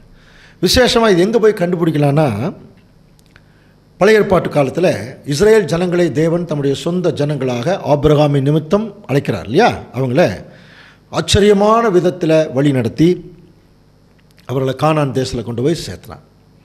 அப்போ தான் சீனாய் மலையில் ஏற்கனவே வசனம் படிச்சிருக்கோம். யாத்திராகமம் 19ஆம் அதிகாரம் 5-6 வசனங்கள்லாம் படிக்கும்போது, இந்த பூலோகத்தில் இருக்கிற எல்லா ஜனத்தை விட நீ தான் எனக்கு சொந்த சம்பத்து அப்படின்னார்.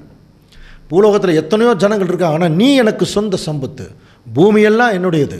ஆனால் ஒரு கண்டிஷன், நான் சொல்கிறபடி மட்டும் நீ கேட்டு நடந்தா நீ எனக்கு சொந்த சம்பத்துன்னு சொன்னார்.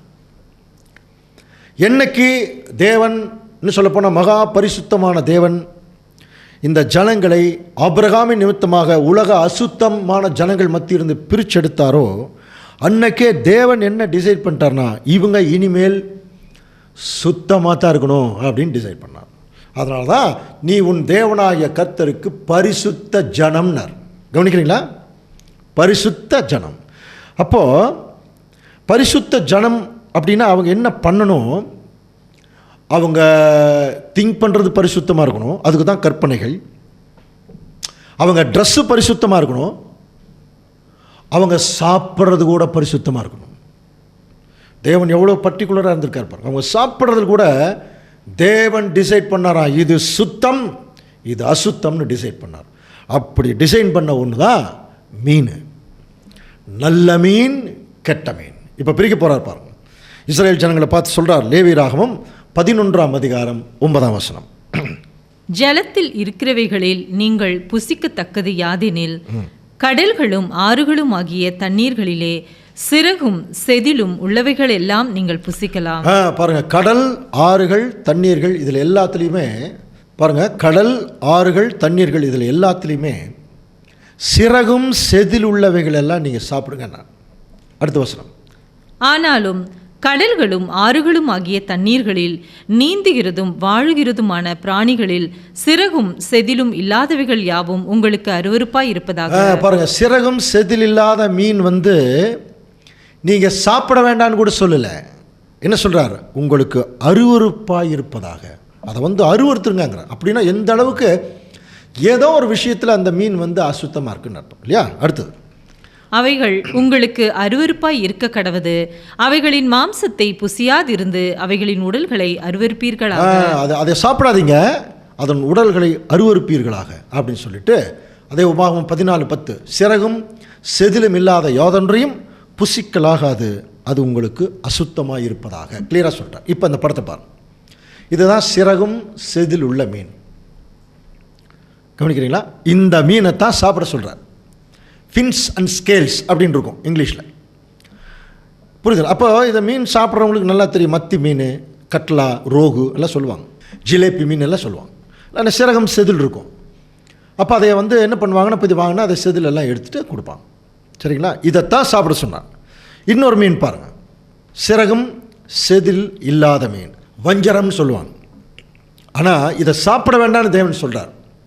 இதை தாங்க எல்லோரும் சாப்பிட்றாங்க. இது காஸ்ட்லியான மீன் வேறு.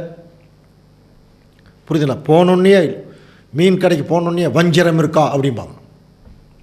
சில பேர் மத்தி இருக்கான்னு கேட்பாங்க. அப்போது நம்முடைய கேள்வி என்னென்னா, ஏன் தேவன் இந்த சிறகும் செதிலுள்ள மீன்களை மட்டும் சாப்பிட சொன்னார், சிறகும் செதில் இல்லாத மீனை சாப்பிட வேண்டாம், அது அருவருப்புன்னு சொன்னார் என்று சொல்லி ஒரு கேள்வி. கவனிக்கிறீங்களா? அப்போ இதை குறித்து மூத்த ஆராய்ச்சியாளர்களை நிறைய ஆராய்ச்சி பண்ணியிருக்காங்க. ஏதோ ஒரு காரணம் இல்லாமல் தேவன் இப்படி சொல்லியிருக்கிறதுக்கு வாய்ப்பில்லை. அப்போது அந்த ஆராய்ச்சியில் என்ன கண்டுபிடிச்சாங்கன்னா, நிறைய கண்டுபிடிச்சாங்க. அதில் முக்கியமான ஒரு கண்டுபிடிப்பு தான் நம்முடைய ஆவிக்குரிய வாழ்க்கைக்கு பிரயோஜனமான ஒரு கண்டுபிடிப்பு. இந்த சிறகும் செதில் உள்ள மீன் இருக்கு பாருங்கள், அது தண்ணீரில் இருக்கக்கூடிய உயிருள்ள பொருள், புழுக்கள், பூச்சிகள் தான் சாப்பிடுவான். கவனிங்க. ஆனால் சிறகும் செதில் இல்லாத மீன் இருக்கு பாருங்கள், அது தண்ணிக்குள்ளே உயிருள்ள இருக்கிற பொருளையும் சாப்பிடும், செத்து போய் ரொம்ப நாள் ஆகி ரொம்ப மோசமாக இருக்குல்ல அதையும் சாப்பிட்ருமா. த நேச்சர் ஆஃப் மீன்கள் பாருங்கள் எப்படி இருக்குன்னு. அப்போ அந்த மாதிரி மீன்களை இப்போ நம்ம சாப்பிட்டோம்னா நமக்கு என்ன ஆகும்? உடம்பு கெட்டு போயிடும் இல்லையா? இப்போ நீங்கள் ஒரு கேள்வி கேட்கலாம், இல்லை பிரதர் போன வாரம் கூட நான் வஞ்சரம் தான் சாப்பிட்டேன், எனக்கு ஒன்றுமே ஆகலையே. இப்போ நீங்கள் என்ன சொல்ல வரீங்க அப்படின்னா, அன்புக்குரிய சகோதர சொல்ல உண்மைதான். தேவன் அன்னைக்கு சொன்ன விதம் வேற, இன்னைக்கு நம்ம இருக்கக்கூடிய ப்ராக்டிக்கல் லைஃப் வேற. நம்முடைய சாப்பிட்றோம் இல்லையா, இன்னைக்கு தலையிலிருந்து கால் வரைக்கும் நம்முடைய உடம்பே கலப்படங்க. விஷம், தண்ணியில் கலப்படம், சாப்பாட்டில் கலப்படம், எல்லாத்துலேயும் உள்ள விஷம் ஏறி இருக்குது. புதுசாக ஒரு விஷம் வந்து நம்மளை ஒன்றும் பண்ண போகிறது இல்லை. நல்லா புரிஞ்சுக்கலாம். இது எல்லாமே நமக்கு கலப்படம் தான். எல்லா இடத்துலையுமே கலப்படம் வந்துருச்சு. தண்ணியிலையும் கலப்படம் வந்துருச்சு, பாலில் கலப்படம் வந்துருச்சு, புரியுதுங்களா? கறியில் கலப்படம். திடீர்னு பார்த்தா கறி மாதிரியே இருக்குது, ஆட்டுக்கறி மாதிரியே இருக்குது. திடீர்னு எங்கேயோ ஒரு நியூஸ் வருது, அது நாய்க்கறிங்கிறாங்க. பாருங்கள், தெரியாமல் சாப்பிட்றாங்க. அப்போ இப்படிப்பட்ட ஒரு சூழ்நிலையில் கவனித்து பார்க்கும்போது இது நமக்கு ஆவிக்குரிய பொருள் என்னங்கிறத மட்டும் நம்ம பார்த்துக்கலாம். கவனிக்கிறீங்களா? ஆராய்ச்சியாளர்கள் என்ன கண்டுபிடிச்சாங்கன்னா இதுதான் கண்டுபிடிச்சாங்க. என்ன? சிறகும் செதிலுள்ள மீன்கள் எப்பொழுதுமே உயிருள்ளதை மட்டும்தான் சாப்பிடும். அப்போ என்னமோ இந்த சிறகும் செதிலுள்ள மீன் உயிருள்ளதை சாப்பிடும் அப்படிங்கிற விஷயத்தில் தேவன் என்னமோ ஒரு பாடத்தை மீன்களாகிய நமக்கு கற்றுக் கொடுக்க விரும்புகிறார். சிறகும் செதில் இல்லாத மீன் பாருங்கள், உயிருள்ளதையும் சாப்பிடுது, செத்து போனதையும் நசல் பிடிச்சதையும் சாப்பிடுது. இப்போ நம்மெல்லாம் ஆக்சுவலாக மீன்கள் கிடையாது, நீதிமான்கள். அப்படி தான் இருக்குது. அப்போ நம்மளை வந்து பிரிக்கிறதுக்கு மீனை வந்து ஒரு உருவகமாக பயன்படுத்துகிறார். அப்போ ஒரு நல்ல மீன் தேவன் எதை ஃபீல் பண்ணிட்டார்னா, உயிருள்ளதை சாப்பிட்றதெல்லாம் நல்ல மீன். உயிருள்ளதையும் சாப்பிட்டு செத்து போனதையும் சாப்பிட்றது கெட்ட மீன், அது பிரிஞ்சிடும். இப்போ நம்ம கண்டுபிடிக்க வேண்டியது, அப்படின்னா நம்மெல்லாம் மீனுன்னா நம்ம உயிருள்ளதை தான் சாப்பிடணும், அதான அர்த்தம். அப்போ எது உயிருள்ளதுன்னு நமக்கு தெரியணும், எது உயிருள்ளது. ஒரு முறை ஆண்டவர் இயேசு கிறிஸ்து பின்னாடி ஒரு ரைட் டைமில் பார்த்தீங்கன்னா ஆயிரக்கணக்கான பேர் வந்தாங்க. கவனிங்க, ஆயிரக்கணக்கான பேர் அவர் பின்னாடி வந்துட்டுருக்குறாங்க. வந்துட்டு இருக்கும்போது திடீர்னு ஒரு வார்த்தையை ஆண்டவர் இயேசு கிறிஸ்து சொல்கிறார். அது என்ன வசனம்? யோவான் 6ஆம் அதிகாரம் 56ஆம் வசனம் வாசிக்கலாம். என் மாம்சத்தை புசித்து என் இரத்தத்தை பானம் பண்ணுகிறவன் என்னிலே நிலைத்திருக்கிறான், நானும் அவனிலே நிலைத்திருக்கிறேன். திடீர்னு என்ன சொல்லிட்டாருன்னா, என் மாம்சத்தை புசித்து என் இரத்தத்தை பானம் பண்ணுகிறவனின் பின்னாடி வர வசனங்களை பார்த்தீங்கன்னா அவனை நான் கடைசி நாளில் எழுப்புவேன் நல்லா சொன்னான். இவங்க எப்படி புரிஞ்சுக்கிட்டாங்கன்னா பாருங்கள், இப்போ அதாவது ஒரு ஜனரஞ்சகமாக சொல்லணும்னா, திடீர்னு போயிட்டு இருக்கும்போது பாருங்கள், என் விரலை வெட்டுறேன், இந்த விரலை யார் சாப்பிடணும், அதே மாதிரி சொட்டுது இல்லையா ரத்தம், அதை ஒரு கிளாஸில் பிடிச்சி நீங்கள் குடிச்சிங்கன்னா தான் நீங்கள் பரலோக ராஜ்யம் அப்படின்னு கிறிஸ்து சொன்ன மாதிரி நினச்சிட்டான். அது ஒரு கஷ்டமாக இருக்கும் இல்லையா, ஒரு மாதிரி ஆகிடும். என்னுடைய ரத்தத்தை சாப்பிடணும், என்னுடைய மாம்சத்தை. அவர் உயிரோடு இருக்கார். அப்போ ஒரு உயிரோடு இருக்கும்போது எப்படி சாப்பிட முடியும்? அல்லது ஒரு சாகணும். அப்போது இவன் எப்படி புரிஞ்சுக்கிட்டான்னா, அது எப்படி ஒரு மனுஷனுடைய மாம்சத்தை ஒருத்தர் சாப்பிடுவான், ரத்தத்தை எப்படி குடிக்க முடியும் என்று சொல்லி அவர்கள் ஆண்டவர் இயேசு கிறிஸ்து ஏற்கனவே அவர் உண்மைகளாக தான் பேசிகிட்டு இருக்கார். ஆவிக்குரிய பொருளை பேசுகிறது அவங்களுக்கு புரியல. அதனால் ஆயிரக்கணக்கான பேர் வந்தாங்க இல்லையா. அவங்க சீசரை என்ன சொன்னாங்க தெரியுங்களா? சீசரை என்ன சொல்கிறாங்க பாருங்கள், யோவான் 6:60. அவருடைய சீஷரில் அநேகர் இவைகளை கேட்ட பொழுது, இது கடினமான உபதேசம், யார் இதை கேட்பார்கள் என்றார்கள். பார்த்தீங்களா என்ன சொல்லிட்டாங்க? இது கடினமான உபதேசம், யார் இதை கேட்பார்கள். அந்த செகண்ட் இருந்து ஆயிரக்கணக்கான பேரும் ஆண்டவர் இயேசு கிறிஸ்துவை விட்டு போயிட்டாங்க. கவனிங்க, போயிட்டாங்க. இப்போது இந்த 12 சீஷர்கள் மட்டும் அவங்களுக்கு வேறு வழியே இல்லை, ஆண்டவரை பின்பற்றி வந்துட்டாங்க இல்லையா, அப்படியே முழிச்சுட்டு நின்றுருக்காங்க. அப்போது ஆண்டவர் சொல்கிறார் அந்த 12 பேரையும் பார்த்து, எல்லோரும் போயிட்டாங்க, உங்களுக்கும் போகிறதுக்கு பிரியமாக இருந்தால் போயிருங்கன்ட்டார். பாருங்க, அதனால தான் அவர் கூப்பிட்ட போது எப்படி கூப்பிட்றார், ஒருவன் என்னை பின்பற்ற விரும்பினால். ஏன்னா இது கஷ்டமான ஒரு வழி, அவமானத்தின் வழி, புரியுதுனா, சஞ்சலத்தின் வழி. இதில் உண்மையாக ஆண்டவரை நேசிக்கிறவங்க தான் போக முடியும். அதனால தான் கூப்பிடும் போதே விரும்பினா வாங்கினார். இப்போ என்ன சொல்கிறார், நீங்கள் விருப்பம் இல்லைன்னா போயிருங்கிறார். பாருங்க, அந்த டைமில் ஆண்டவர் இயேசு கிறிஸ்துவின் இடத்துல அடிக்கடி தப்பாக பேசி நல்லா திட்டு வாங்குவார் இல்லையா நம்முடைய பேதுரு. பாருங்கள், அவர் சொன்ன வார்த்தை தான் இன்றைக்கி நமக்கு மிகப்பெரிய ஒரு வார்த்தை. பாருங்கள், வாசிக்கலாம். அவர் யோவான் 6ஆம் அதிகாரம் 68ஆம் வசனத்தில் சீமோன் பேதுரு பாருங்க, அவருக்கு பிரதியுத்தரமாக, ஆண்டவரே யாரிடத்தில் போவோம்? பாருங்க, என்ன அருமையான வார்த்தை. யாரிடத்தில் போவோம்? நித்திய ஜீவ வசனங்கள் உம்மிடத்தில் உண்டே. கவனிக்கிறீங்களா? அவர் சொன்ன வார்த்தையை கொஞ்சம் கவனிங்க. நித்திய ஜீவ வசனங்கள். ஜீவ வசனம்னா புரியல, ஜீவன், உயிருள்ள வசனங்கள் உங்ககிட்ட இருக்குன்னாரு. கவனிக்கிறீங்களா? அப்போ பேதுரு என்ன சொல்லிட்டாருன்னா, உங்ககிட்ட இருக்கிறதெல்லாம் உயிருள்ள வசனங்கள். அதனால தான் அன்புக்குரிய சகோதரர்கள் நல்லா கவனிக்கிறீங்களா? அப்போது ஆண்டவர் என்ன சொல்ல வர்றாரு தெரியுமா? எதுக்கு உயிர் இருக்கான்? அவருடைய வசனத்துக்கு மாத்திரம்தான் உயிர் இருக்கு. ஒரு மனுஷன் செய்ய வேண்டிய வேலையை அவர் வசனம் செஞ்சிடும், திருத்திடும் ஒரு மனுஷனை. அதனால தான் அதை ஒரு உணவு கொப்பிட்டு எரேமியா பேசுகிறார். எரேமியா 15:16 வாசிக்கலாம். உம்முடைய வார்த்தைகள் கிடைத்த உடனே அவைகளை உட்கொண்டேன். போதும் பாருங்க, உம்முடைய வார்த்தைகள் கிடைத்த உடனே அவைகளை உட்கொண்டேன். இதுதான். அப்போ அந்த வார்த்தைகள் தான் உயிருள்ளது. அப்போ உண்மையான மீன், நீதிமான் எதை மட்டும்தான் சாப்பிடுவான்? நல்ல மீன் எதை சாப்பிடுமா? உயிருள்ளதைத்தான் சாப்பிடும். அந்த மாதிரி தான் திருச்சபையின் பிள்ளைகள் நம்ம எதை மட்டும்தாங்க சாப்பிடணும். நல்லா புரிஞ்சுங்க, எதை மட்டும்தான் சாப்பிடணுன்னா என்ன அர்த்தம்? எதை மட்டும்தான் ஃபாலோ பண்ணணும்னா வசனத்தை மட்டும்தாங்க ஃபாலோ பண்ணணும். இன்றைக்கி நிறைய பேர் வசனத்தையே ஃபாலோ பண்ணுறதில்ல, வேறு ஏதோ ஃபாலோ பண்ணுறாங்க. ஒரு சிலர் கொஞ்சம் வசனத்தை ஃபாலோ பண்ணுறாங்க, அப்புறம் கொஞ்சம் உலகத்தை, அதிகமாகவே உலகத்தில் இப்படி இருக்கிறாங்க. இது எதற்கு ஒப்பானதுன்னா, உயிருள்ளதையும் சாப்பிட்டு செத்து போனதையும் சாப்பிட்ற மாதிரி. அப்போ இந்த மீன்கள்லாம் என்ன ஆகிடும்? அப்போ 60 சப்ஜெக்ட் கேட்டால் கூட இப்போ யார் உண்மையாக டிசைட் பண்ணணும்? இப்போ இந்த இனிமேல் நம்ம வசனத்துக்கு மட்டும்தான் கீழ்ப்படியணும். உலக பிரகாரமான சடங்காச்சாரங்கள், சம்பிரதாயங்கள், தவறான போதனைகள் நிறைய வந்துட்டு இருக்குதுங்க. போதனைகள் யூடியூப் காற்றுல வந்துட்டே இருக்கு. நிறைய பேர் டைவர்ட் ஆகிடுறாங்க. ஸோ இவர்கள் எல்லாம் பார்த்தீங்கன்னா தேவனுடைய சத்தியத்துக்கு புறம்பானது. இப்போ இந்த மாதிரி நிறைய வரும்போது அதையும் கேட்டுக்குவாங்க. சில நேரத்தில் எப்படி தெரியுங்களா இருப்பாங்க, அவங்களுடைய சுயநலத்துக்கு தகுந்த மாதிரி பிரசங்கம் பண்ணுறாங்களான்னு பார்ப்பாங்க. யூடியூப்பை திறந்தாலே அவங்களுக்கு பிடிச்ச மாதிரி இருந்ததுன்னா என்ன பண்ணுவாங்க, அதை பார்ப்பாங்க. இல்லைன்னா அதை ஆஃப் பண்ணிடுவாங்க.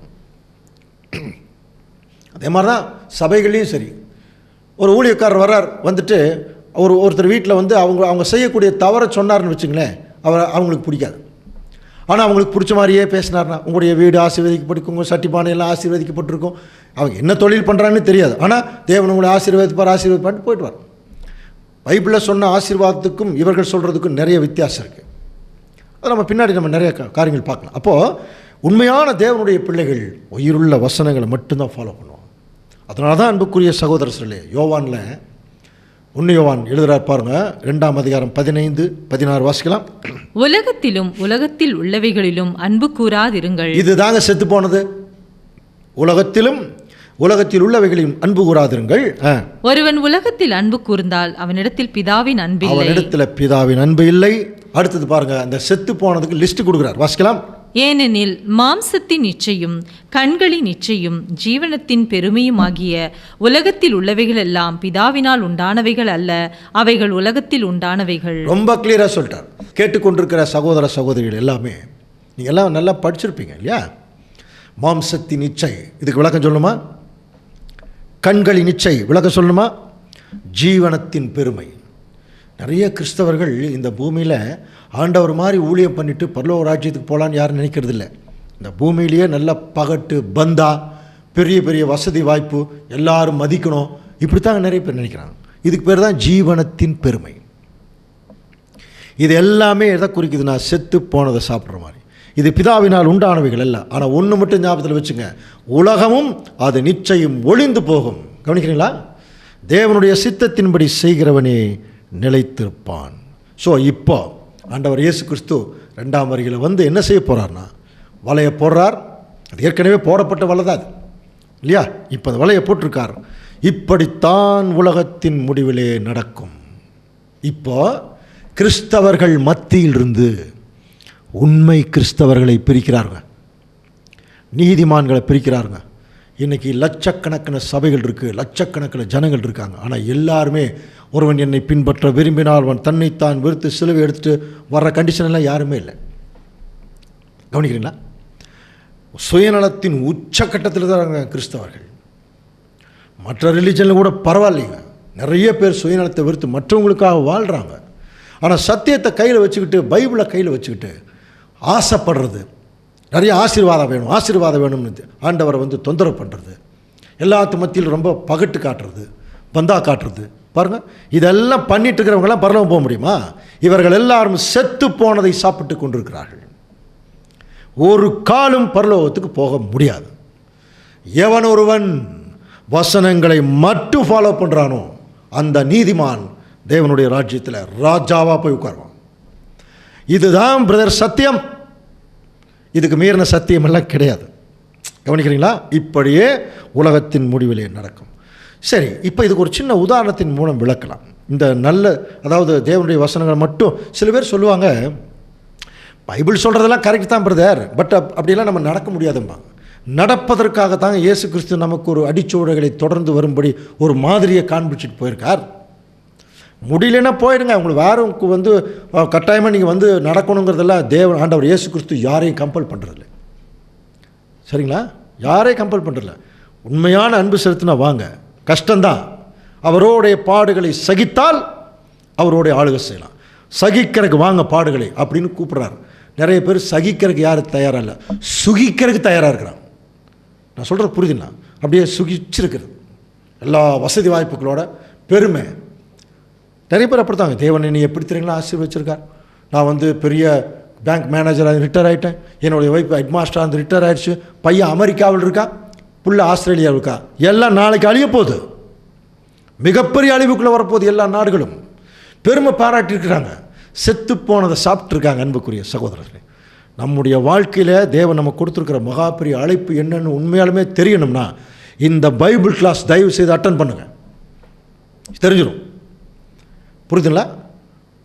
ஒரு கிளாஸ் கூட மிஸ் பண்ணாமல் கேட்டுருங்க. இனிமேல் கொஞ்ச நாளில் இதை கேட்கறக்குரிய வாய்ப்பு இருக்காது. ஏன்னா ஏற்கனவே அவர் பிரிச்சுட்டாருனா ஒன்றுமே பண்ண முடியாது. சரிங்களா? இப்போ ஒரு சின்ன உதாரணம் சொல்கிறேன். உண்மையாலுமே சத்தியத்தில் இருக்கணும், தவறானதை சாப்பிட்டோம்னா நம்ம அழிவு தான் அப்படிங்கிறதுக்கு ஒரு சின்ன உதாரணம் பாருங்கள். இந்த படத்தை கொஞ்சம் பாருங்கள். வெஜிடேரியன் ஃபுட்டு, சாப்பாடு, குழம்பு, ரசம், பொரியல், அவியல், துவையல், எல்லா அவியல் எல்லாமே இருக்குது. அதை பார்த்தாலே ஒரு வேளை நம்ம ஒரு நைட்டு 9 மணி 10 மணி ஆயிடுச்சுன்னு வச்சு கொஞ்சம் பசி பார்த்தாலே ஒரு மாதிரி அட்ராக்டிவாக இருக்கும். சாப்பிட்லாங்கிற மாதிரி ஒரு எண்ணம் நிறையா இருக்குது, நிறையா சாப்பிட்லாம். இதை பாருங்கள். அடுத்தது நான் வெஜிடேரியனில் எல்லா ஐட்டமும் இருக்குது. இதை சும்மா நம்ம பார்க்குறது தான். இப்போ ஒரு நல்ல பசி எடுக்குது ஒரு மனுஷனுக்கு. இப்போ இதில் எவ்வளோ சாப்பிட்லான்னா, ஒரு மனுஷன் தன்னால் எவ்வளோ முடியுமோ அவ்வளோ சாப்பிட்லாம். புரியுதுங்களா? எவ்வளோ முடியுமோ அவ்வளோ சாப்பிட்லாம், ஒன்றுமே ஆகாது.